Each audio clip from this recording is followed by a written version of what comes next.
The following is my speech given at the UN Security Council in New York. I was supposed to be there in person, although my flight was cancelled without any replacement flights to get me there on time. Nonetheless, here is my speech, and afterward I will give some comments to further extend upon my argument. And now I would like to give the floor to our first briefer. You will hear from Professor Diesen, a political analyst, expert on European security and Russian foreign policy, who has published extensively on geopolitics. Today, he will discuss how the conflict in Ukraine unfolds not only on the front line, but also in the information space, examining how media narratives shape public perception and influence the risks of escalation. Mr. Diesen, we wanted to welcome you here in New York, but please have the floor. Thank you. I wish I could have been there in person, but thank you for the invitation, and it's a great privilege to speak here today. I want to address how the conflict in Ukraine takes place, as you said, both on the battlefield and in the information space, and why we should be concerned about the media manipulating narratives as well as demonizing the adversary. Some of the most insightful literature about political propaganda comes from Walter Lippmann, following his work for the US government during the First World War. Lippmann recognized that liberal democracies tended to present conflicts as a struggle between good and evil to mobilize public support for war. The great risk, according to Lippmann, was that once the public believed that the adversary was pure evil, well, then the public and the politicians would also then reject any workable peace. Because in a struggle between good and evil, compromise is appeasement, and peace demands that war is fought, as good must defeat evil. So this is deeply problematic because the point of departure in international security is the recognition of the security competition, as efforts by one country to enhance its security can diminish the security of others. So the first step toward a common peace is therefore to place ourselves in the shoes of our opponent and recognize these mutual security concerns. However, in a struggle between good and evil, even understanding the opponent becomes treasonous. We should therefore be terrified that our political leaders, as well as the media, no longer even discuss the security concerns of adversaries. Those attempting to see the world from the other side are simply denounced as Putinists, panda huggers, or Ayatollah apologists. If the generations before us had this level of maturity, it's highly unlikely we would have survived the Cold War. So it's very evident that the media does not always report on objective reality. Convinced that they're fighting the good fight, the media often socially constructs its own reality, and journalists become information warriors. For example, recognizing the losses of the Ukrainian armed forces threatens to reduce public support for the war. Similarly, recognizing that sanctions do not work threatens to reduce public support for sanctions. So the media often ignores these realities and instead stay loyal to the narratives to ensure that the public remains committed to the conflict. But as Lippmann noted, thereby they also remove all pathways toward a workable peace. We therefore see that Russia must play this dual role in the media, as we've all seen. On one hand, it has to be both hopelessly backwards and weak, yet it's also an overwhelmingly powerful threat to the West. So we're told that Russia is unsuccessful in Ukraine, yet it can also conquer Europe if we don't stop it.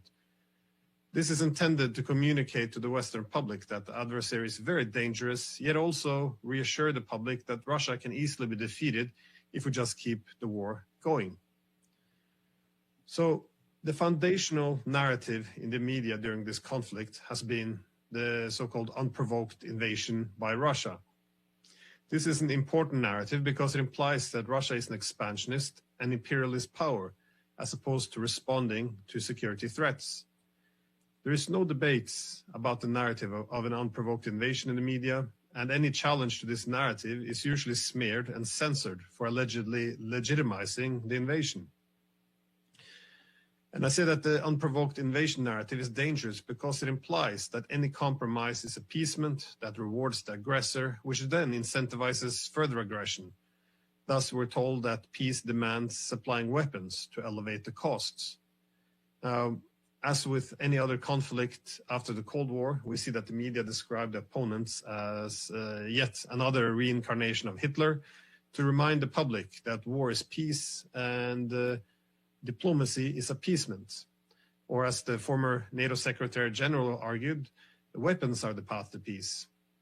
Again, this is a dangerous narrative because if this conflict was provoked, then we are escalating and getting directly involved in a war against the world's largest nuclear power, which considers itself to be in an existential conflict. And we've seen that since the 1990s, many leading Western politicians, intelligence chiefs, ambassadors, and other diplomats warned exactly about these consequences of expanding NATO. NATO expansion entailed canceling agreements for pan-European security and instead redivide the continent, restart the logic of the Cold War, and then fight in the shared neighborhood over where to draw the new dividing lines. Again, none other than George Kennan stated in an interview back in 1998 that NATO expansionism would start a new Cold War, and he predicted, quote, "Of course, there's going to be a bad reaction from Russia, and then the NATO expanders will say, we always told you that is how the Russians are, but this is just wrong." However, we do see that the media cannot recognize the obvious that NATO expansion provoked this conflict because this then risks legitimizing Russian military actions. Yet NATO countries crossed the ultimate red line by pulling Ukraine into the NATO orbit and developing it into a frontline state against Russia. Keep in mind, Angela Merkel once recognized that offering Ukraine a membership action plan for NATO would be interpreted by Moscow as, quote, "a declaration of war." The former British ambassador to Russia, Roderick Lyne, said the following about pulling Ukraine into NATO, quote, "It was stupid on every level at that time. If you want to start a war with Russia, that's the best way of doing it." In a note by the CIA Director William Burns, he also argued that attempting to pull Ukraine into NATO would likely trigger a Russian military intervention, which Burns noted was something Russia would not want to do. Now, these all seems like excellent definitions of the word provoked, yet we cannot use this word.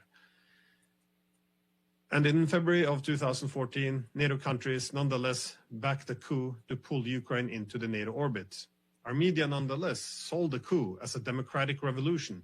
Even though Yanukovych was elected in a free and fair election, his removal and even the riots on the Maidan did not have a majority support among Ukrainians, and it violated the Ukrainian constitution. And for a brief moment in 2014, the Western media reported that the new authorities in Kyiv were attacking Donbass, killing civilians who rejected the legitimacy of the coup. And CNN even questioned if the people of Donbass would ever again allow Kyiv to rule over them. Yet soon thereafter, full media conformity was implemented, and the resistance in Donbass was portrayed as a mere Russian operation, aiming to oppose Ukraine's democratization. Now, we have now learned that on the first day after the coup, American and British intelligence agencies set up a partnership with the new intelligence chief in Kiev to rebuild Ukrainian intelligence services from scratch as a proxy against Russia. We learned that the Ukrainian general prosecutor argued that the US was running Ukraine as a fiefdom after the coup. We learned that members of parliament were arrested, some were stripped of their citizenship, the media was purged, the Russian language was purged, the Orthodox Church was purged, and civilians in Donbass were killed for year after year. Nationalists and Western-financed NGOs undermined the Minsk II peace agreement and set clear red lines for Zelensky not to implement the peace mandate, which he had won in 2019. And we saw that a top advisor to the former president of France argued that the signing of the US-Ukraine Charter on Strategic Partnership in November 2021, quote, convinced Russia that it must attack or be attacked.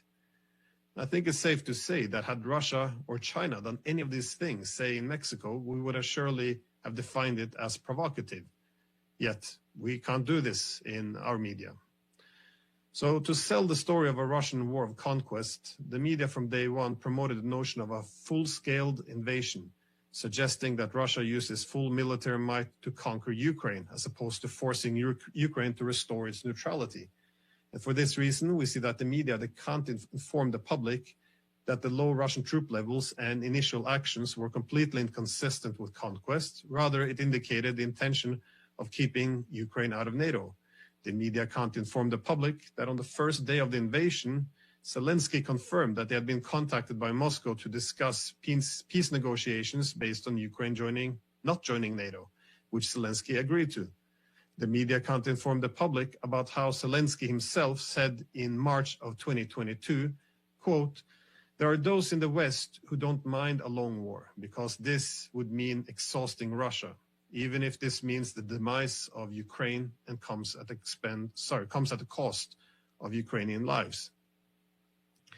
So the media can also not inform the public about the sabotage of the Istanbul peace negotiations, after which the Turkish foreign minister concluded, quote, "I had the impression that there are those within NATO member states that want the war to continue. Let the war continue and Russia gets weaker. They don't care much about the situation in Ukraine." So instead of having the media discuss a European security architecture that could mitigate the security competition and prevent Ukraine from being a battlefield in a redivided Europe, the media instead has demonized Russia as pure evil, sold the story that even diplomacy should be rejected, even as hundreds of thousands of men died in the trenches. The media pushed the narrative of Ukraine winning, of Russian efforts to restore the Soviet Union, downplaying the losses of the Ukrainian army, and ignoring the de-Russification policies and the brutal conscription of Ukrainian men. All of this was done under the banner of standing with Ukraine, irrespective of what Ukrainians actually wanted. Even as Ukraine now faces disaster and we could end up in a direct war with Russia, there is no willingness to recognize that Russia has any legitimate security concerns. Instead, everything happens in a vacuum. And the media remains committed to the narrative of an evil Russian enemy, and the logical conclusion is therefore further escalation rather than exploring paths towards a workable peace. So, if we want to understand why it's become impossible to even discuss peace, why diplomacy has been criminalized, I advise that we look towards the very dangerous media coverage and remember the warnings of Walter Lippmann about simplifying complex conflicts into a simple struggle between good and evil. So, thank you for your attention. Thank you, Glenn, for your statement, but not only for participation in making this speech, but also for your scientific work and public work. And I would suggest to colleagues to look into your books and articles and also the podcast that you have. Let me add some further comments, which there was no time to make during my speech. So, resolving conflicts and wars can be extremely difficult, as human nature and the condition of conflict resolution often clash, because human beings are a group animal. We largely organized by groups for meaning and security, and it's also therefore in human nature to divide ourselves into the in-group us versus the out-group them, the other. So, when human beings experience an external threat, it's in human nature to seek solidarity within the group for security and to survive. And we create, therefore, clear divisions between the in-group and the out-group by contrasting our virtue with our opponent's evil nature. When the white gets whiter, the black gets blacker, we see that the gray area disappears. And this is what prevents the individual from diverging too much from the group. And essentially, people conform to their own in-group and do not even discuss the concerns and interests of the out-group, as this could be seen as having sympathies for the adversary.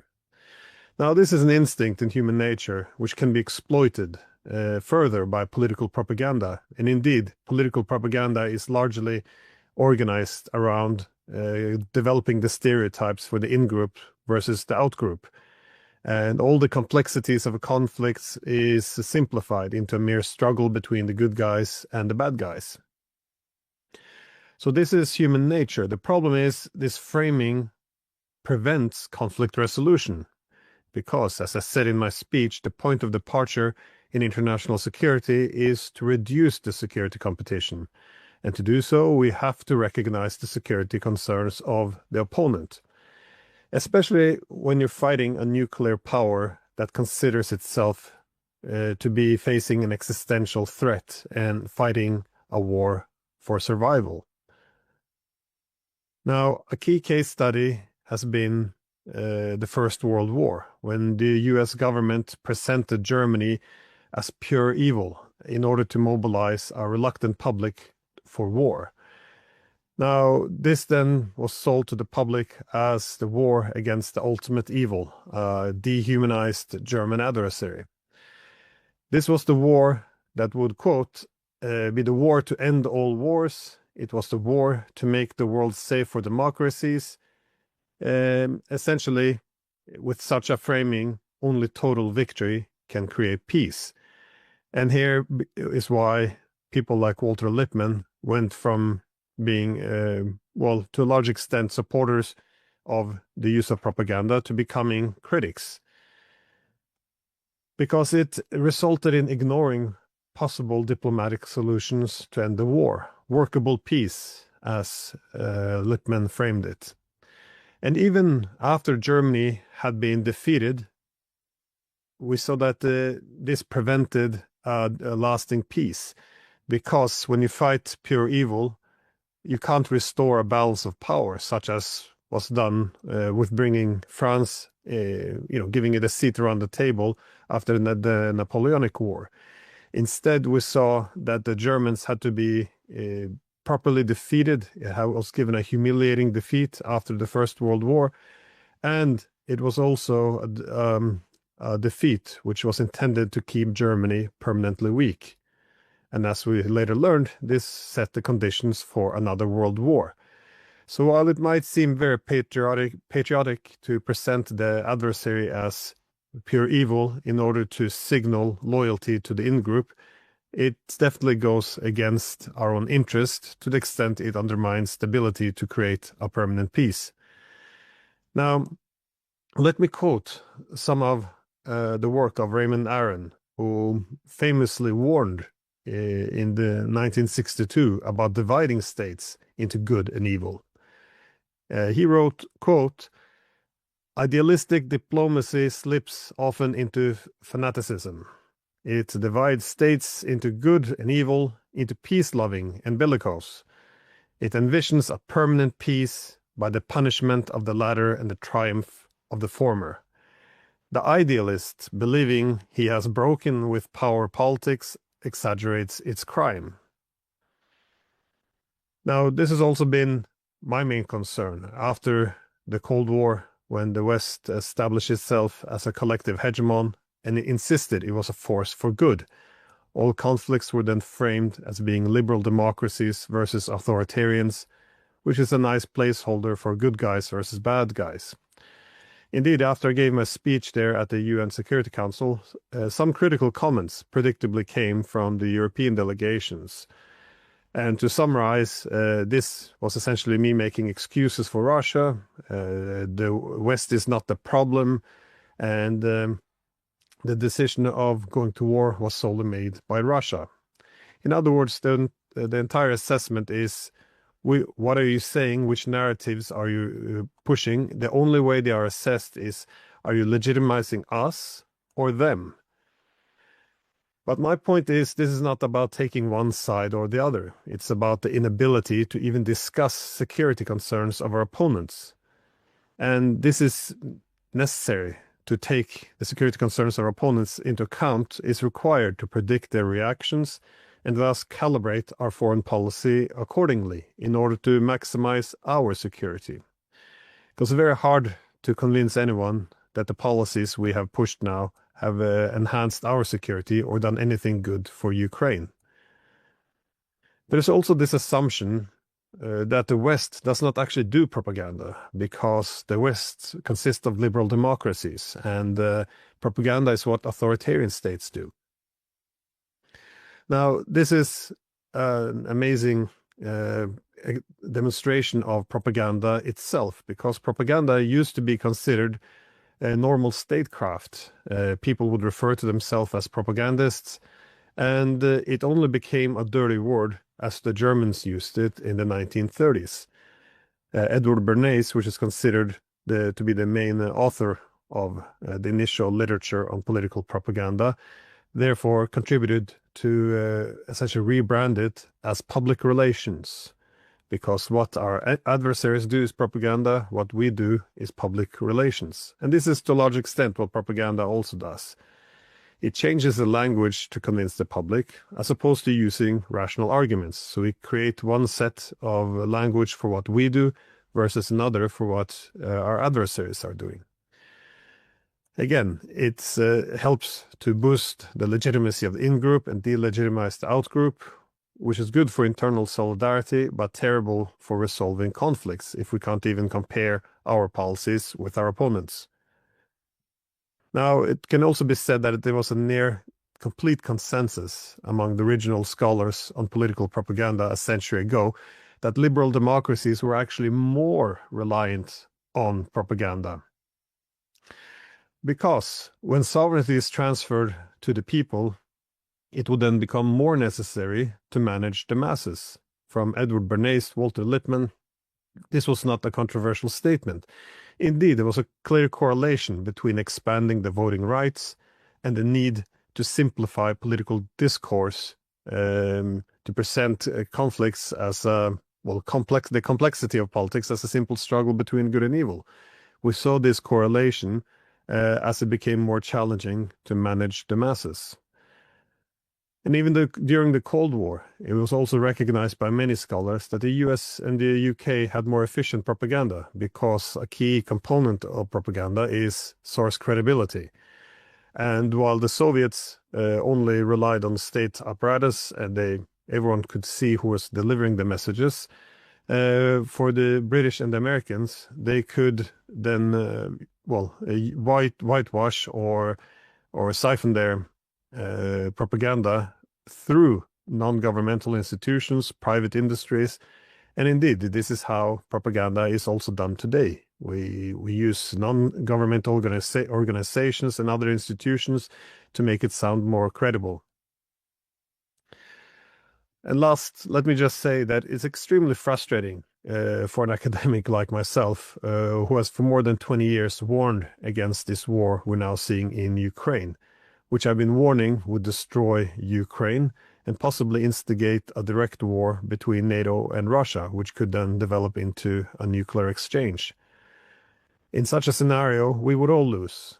Yet, every time I've warned about this over the past 20 years, it's essentially met the wall. It's interpreted solely as then taking the side of Russia, because by recognizing the Russian security concerns and how they will respond, it's then simply dismissed as taking the side of the out-group, and thus even seen as a betrayal of the in-group. So this is what I've seen over the past years, indeed. The warnings about NATO expansion cancelling the pan-European security architecture was dismissed as being pro-Russian, warning that the Orange support for the Orange Revolution in 2004 would result in only conflicts with Russia and war, also denounced as pro-Russian.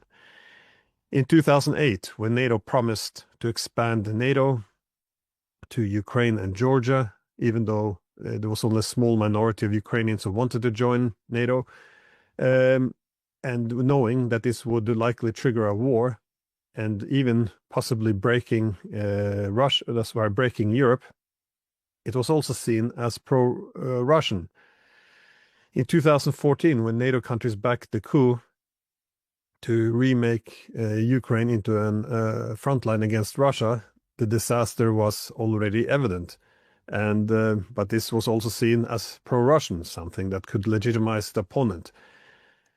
During the 7 years of sabotaging the Minsk agreement, this was also pro-Russian, because if anything, if you support us, that is your own country, then you should always blame Russia, even though the consequence will be war. In 2019, we criticized the sabotage of Zelensky's peace mandate by NATO countries. This was also pro-Russian. In 2021, when the warnings became more and more evident that the war would happen, this was then, I even wrote an article, by the way, in November of 2021, with the title something along the line that war will soon be unavoidable. This was simply denounced as legitimizing the military actions by Russia. So again, there can be no recognition of the opponent because this is then considered to be support. In 2022, it criticized several Western countries sabotaging the Istanbul negotiations. This was also seen as pro-Russian, anti-Ukrainian, even though it then predictably resulted in the destruction of Ukraine, which also Zelensky had warned about. And over the past 4 years, I've seen lie after lie intended to create the conditions for a long war, as hundreds of thousands of Ukrainians were sacrificed in a war that could not be won under the banner of standing with Ukraine. And I've listened to leaders arguing that weapons are the path to peace while they criminalized diplomacy. There's no way this can be explained as being in our interest or being even in the Ukrainians' interests. But nonetheless, it all operates under the banner of being pro-us, and if you dissent, then you're pro-Russian. And what was this all for? Very predictably, Ukraine is being destroyed with horrible humanitarian consequences. And in the wider strategic framing, we see that relations with Russia is destroyed for decades and decades to come at this critical point in time when the world is shifting into multipolarity, and we would definitely have been in our interest to keep Russia on our side of the ledger. We see Europe now being in systemic decline with economic problems which can't be fixed without ending the division of Europe, security problems, and of course, political fragmentation, which we will see in the months to come. Now, we also see that the international system is falling apart, international law itself disintegrating, and the future of the UN no longer being clear. So time and time again, there has been many pathways towards a workable peace. Yet every time this is rejected, as Putin is presented as Hitler and Russia is an evil adversary which we can't even make peace with. And it always goes back to the same original problem, the inability to even discuss the security concerns of their opponent. And this, as I mentioned in my speech, also applies to China, Iran, or whatever country we now see as being the bad guy. So thank you for your attention.